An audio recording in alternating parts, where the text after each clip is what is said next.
Olá, bem-vindos a esta análise detalhada. Hoje, temos em mãos um material bem interessante sobre um tema chave no Brasil, né? O papel dos ministros das cortes superiores. E, bom, como essas cortes funcionam? A gente tem aqui informações sobre a estrutura do judiciário, como os ministros são nomeados, o que eles fazem no dia a dia. Enfim, nossa missão aqui é extrair o essencial para a gente entender a importância dessas figuras e instituições. Ok? Vamos lá então. Para começar, onde exatamente se encaixam essas cortes superiores na, digamos, arquitetura do poder judiciário brasileiro? Olha, elas formam a cúpula, né? O topo do judiciário. Abaixo delas, a gente tem os juízes de primeiro grau, os tribunais estaduais, federais. As principais cortes superiores são o Supremo Tribunal Federal, o STF, que todo mundo ouve falar, o Superior Tribunal de Justiça, STJ, e aí tem outras mais específicas, como o TST para o trabalho, o TSE para eleições e o STM para a área militar. Certo.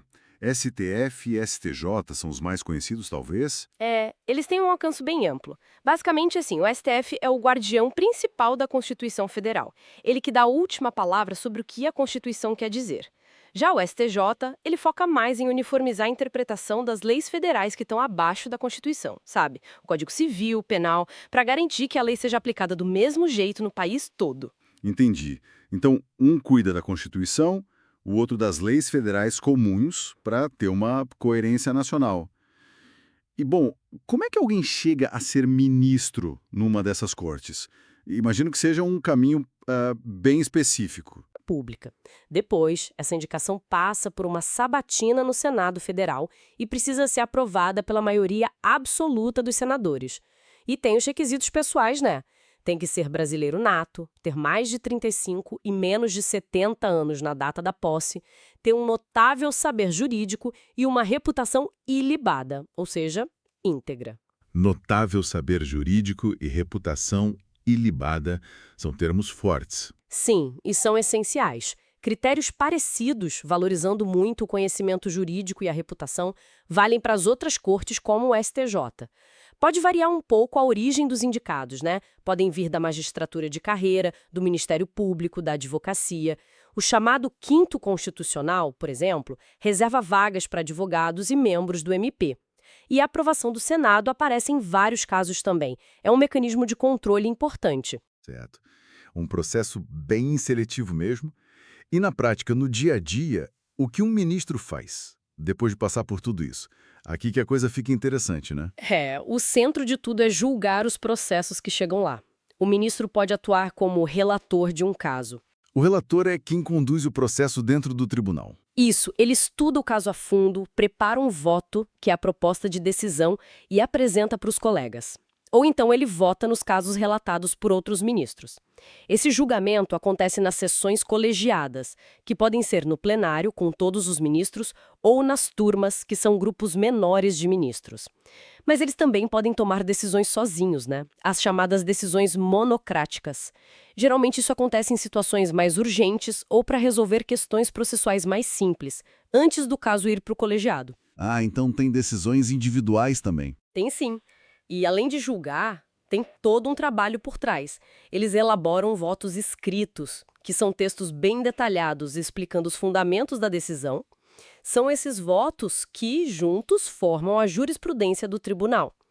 Eles também participam das sessões de julgamento, claro, de audiências públicas para ouvir especialistas, a sociedade civil sobre temas complexos, e ainda tem funções administrativas dentro do próprio tribunal. Presidência, corregedoria, essas coisas. Uau, é bastante coisa. É um trabalho bem multifacetado, então. E o que guia essa atuação toda? Quais são os princípios que norteiam o ministro? Olha, aqui é fascinante. A atuação deles deve ser pautada por princípios muito fortes. A imparcialidade, claro, é a base de tudo. Julgar sem tomar partido. E a independência.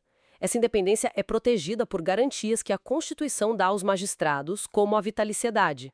Vitaliciedade significa que eles ficam no cargo até a aposentadoria. Exatamente, até a aposentadoria compulsória aos 75 anos. Isso permite que decidam sem medo de perseguição ou retaliação.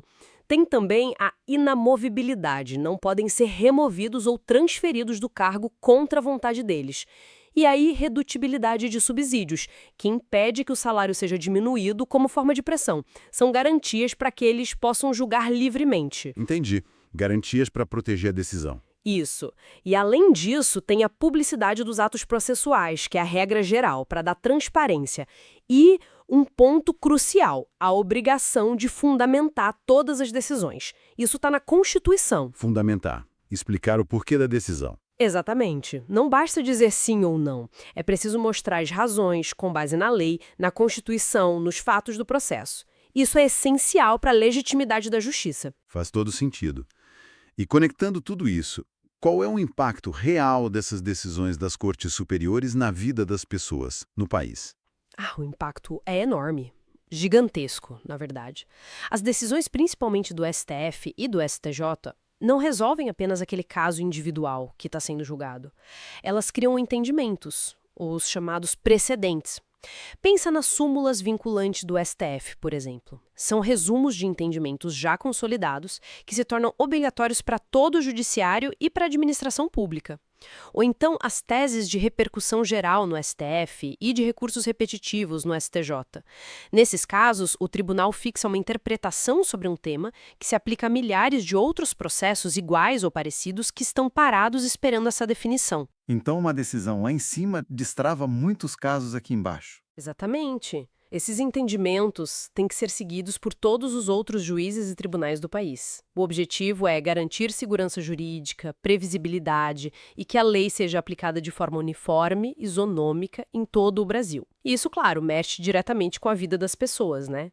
Define direitos fundamentais, resolve conflitos sociais importantes, impacta a economia, contratos, relações de trabalho, questões ambientais. Tudo passa por ali, de alguma forma. Entendi. Bom, resumindo então, os ministros das Cortes Superiores são peças-chave na interpretação final da Constituição e das leis federais. O trabalho deles de julgar e principalmente de uniformizar a jurisprudência é fundamental para a estabilidade jurídica do país e tem consequências bem diretas na sociedade. Perfeito. E sabe, isso tudo nos leva a uma reflexão interessante, que talvez não esteja explícita nas fontes, mas que elas provocam. Qual seria? Como essa dinâmica, que às vezes é tensa, né, entre o poder de interpretação final dessas cortes e o poder do Congresso Nacional de fazer as leis, como essa relação pode evoluir, principalmente diante dos desafios sociais, tecnológicos, econômicos, que são cada vez mais complexos hoje em dia? Como esse equilíbrio vai se dar no futuro? É uma ótima questão. Um ponto importante para a gente continuar pensando e observando.